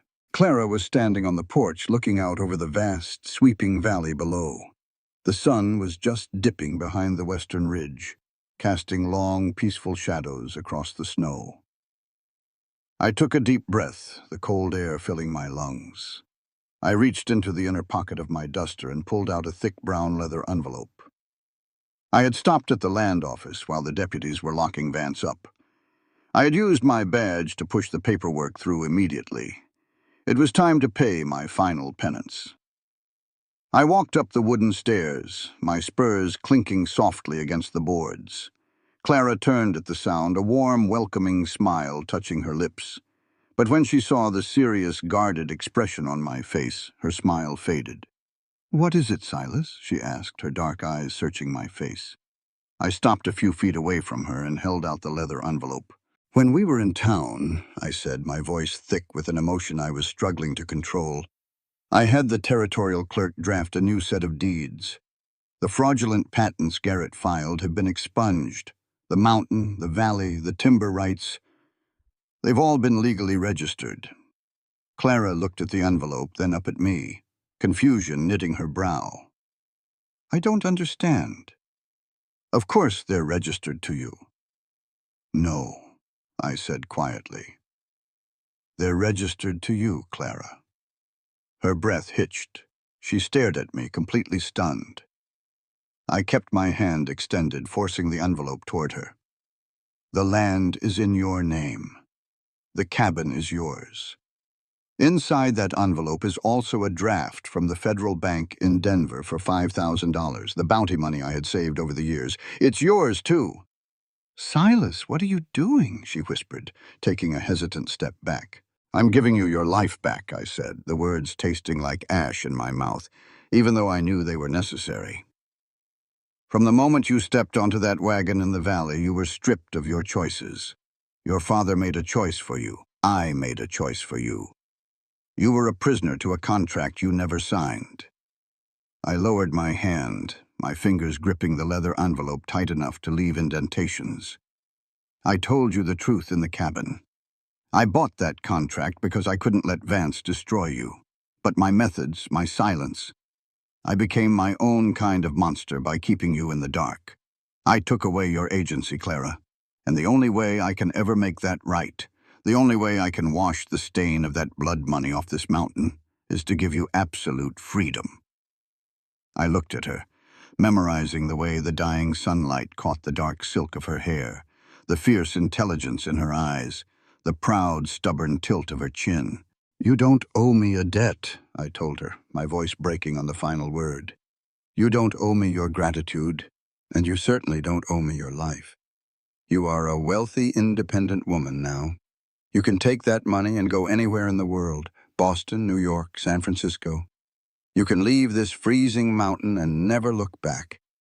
And I swear to God I will saddle your horse and escort you there myself. And I will never bother you again. The silence on the porch was absolute. The wind had died down, leaving the mountain in a state of breathless suspension. I braced myself for the end. I waited for her to take the envelope, to thank me, and to walk inside to pack her trunk. It would kill me. It would hollow me out and leave me a ghost haunting these pines. But I would accept it, because it was what she deserved. Clara looked at the leather envelope. Then, slowly, she reached out and took it from my hand. She opened the flap and pulled out the heavy parchment documents. She looked at the federal bank draft and the deed with her name written in elegant black ink across the top. All of it? She asked quietly, her eyes glued to the paper. It's all mine? To do with whatever I please? Yes, I rasped, my chest tight with agony. It's yours. Good. Clara grasped the thick stack of legal documents and the bank draft in both hands. And with a single violent motion, she ripped them cleanly in half. My eyes widened in shock. Clara, what are you— She put the halves together and tore them again, ripping the heavy parchment into jagged quarters. She walked to the edge of the porch and threw her hands out. The wind caught the torn pieces of the deed and the bank draft, scattering them into the air like a flurry of oversized snowflakes, carrying the thousands of dollars and the legal ownership of the mountain away into the darkening pine forest. She turned back to me, her dark eyes blazing with a fierce, magnificent fire that completely stole my breath. I don't want a bank draft, Silas, she said, her voice ringing clear and steady in the mountain air. I don't want to go to Boston or New York. I don't want a house in high society filled with men in fine suits who would sell my soul for a silver dollar. She closed the distance between us, marching right into my space. She reached up, her small, capable hands grabbing the heavy leather lapels of my duster. I tore up the contract in my heart the moment you stepped in front of a bullet for me, she whispered fiercely, looking up into my stunned face. You gave me my freedom. Fine. I'm using my freedom right now to make my own choice. She pulled me down slightly, her face mere inches from mine. I am not leaving this mountain, she declared, her breath warm against my lips. I am not leaving this cabin, and I am absolutely not leaving you.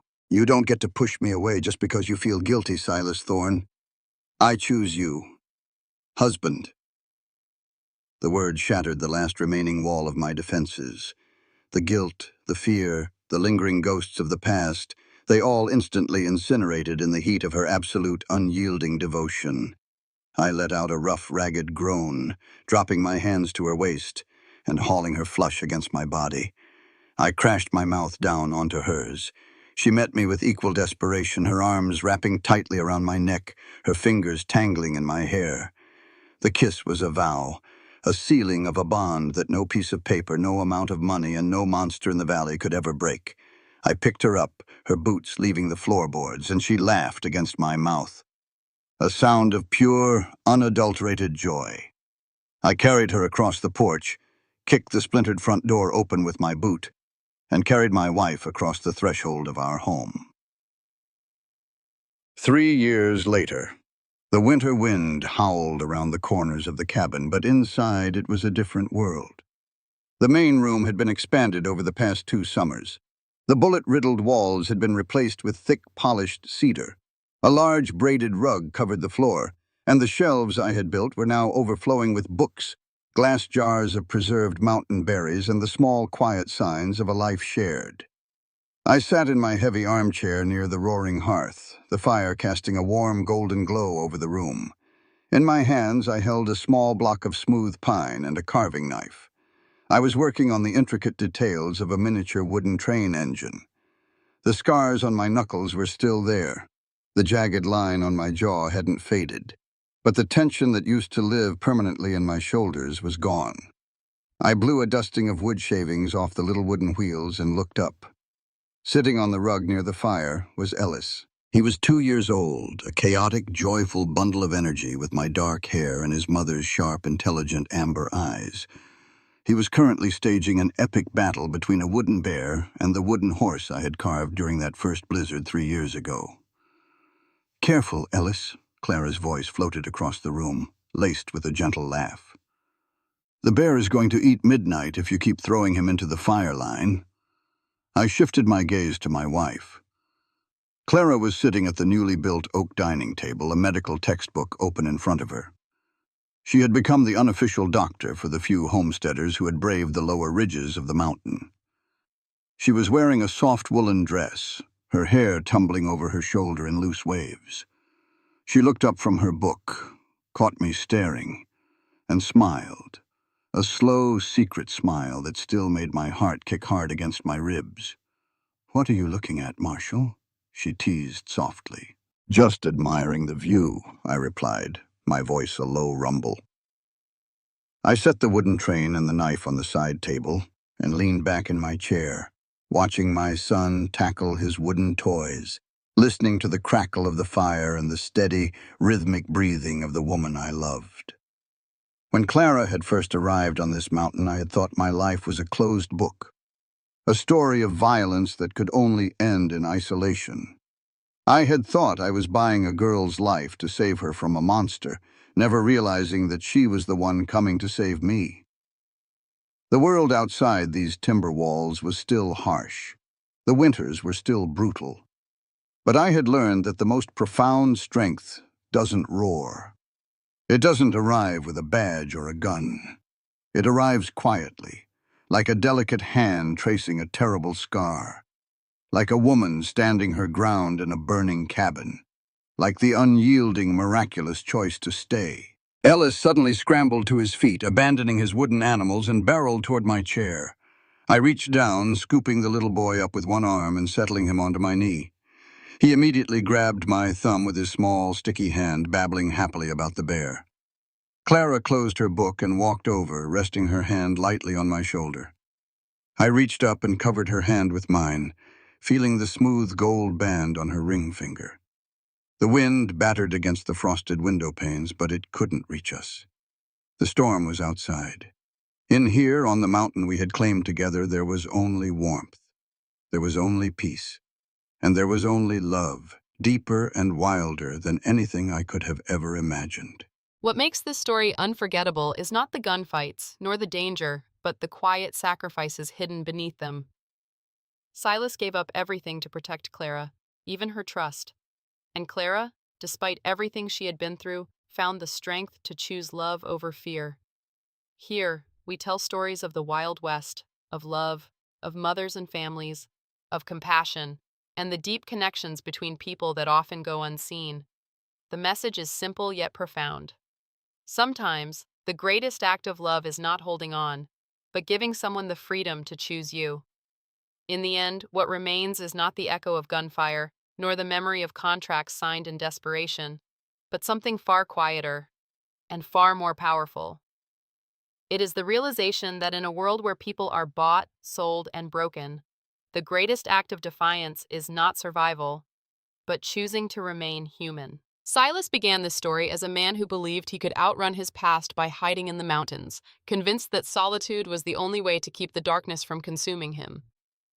Clara arrived believing her life had already been decided for her, that she was nothing more than a transaction between men who valued power over love.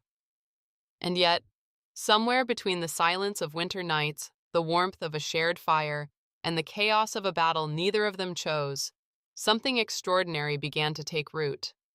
Not a love born from perfection, but one forged through misunderstanding, sacrifice, fear, and truth. This story teaches us that love is not about possession. It never was. Silas may have paid for Clara's freedom, but true love was proven when he gave her the choice to leave. Because real love does not cage, it does not control, and it does not demand repayment. It protects, even when misunderstood. It sacrifices, even when unrecognized. And most importantly, it lets go, trusting that if something is real, it will return by choice, not by force. Clara's journey, on the other hand, reminds us that strength does not come from never being broken, but from refusing to stay broken. She could have run, she could have taken the money, the land, and escaped into a safer, easier life. But instead, she chose something far braver. She chose love, not because she had to, but because she wanted to. And that choice, freely made, is what transformed her from someone the world tried to own into someone who owned her own destiny. There is also a deeper truth hidden beneath the surface of this story, a truth about the nature of good and evil. The world often teaches us to judge by appearances.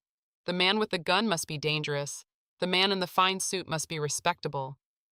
But this story shatters that illusion. It shows us that cruelty often hides behind wealth and politeness, while kindness can wear the face of a scarred, silent man who has seen too much. It reminds us to look beyond what is visible, to listen to actions instead of words, and to understand that sometimes the people who seem the hardest to love are the ones who have simply never been loved the right way.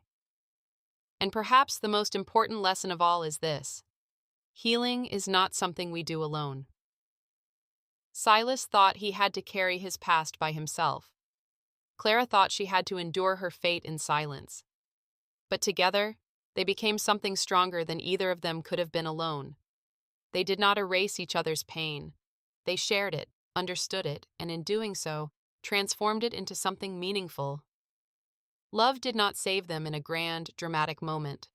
It saved them slowly, in quiet acts of trust, in small gestures of care, in the decision, day after day, to stand beside one another even when it was difficult. So what does this story leave us with?